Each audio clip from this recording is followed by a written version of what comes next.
বাঘা বস্তু তুই না বুঝে উড়ে কথা বলছ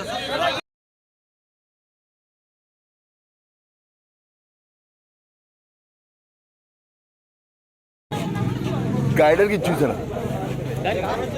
দামি গাড়ি থেকে কিচ্ছু হয়েছে না বন্য গাড়ি হইলে মাহতির তৈলা শেষ হয়ে হইলো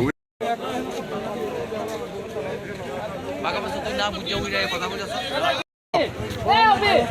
হসপিটাল আগে চলো এই অভি এই হেডটা কাপি তো মারছে তো আমার কিন্তু বেদাল নাই মেডিকেল করা সব দিলে এই দমা কিন্তু আমার বললি ফুলাই নিয়ে কথা খুদা কেউ তার বিরুদ্ধে কইতাছে নি তুই কইতা তার পক্ষে আলো বলে তার বিরুদ্ধে কইতাছে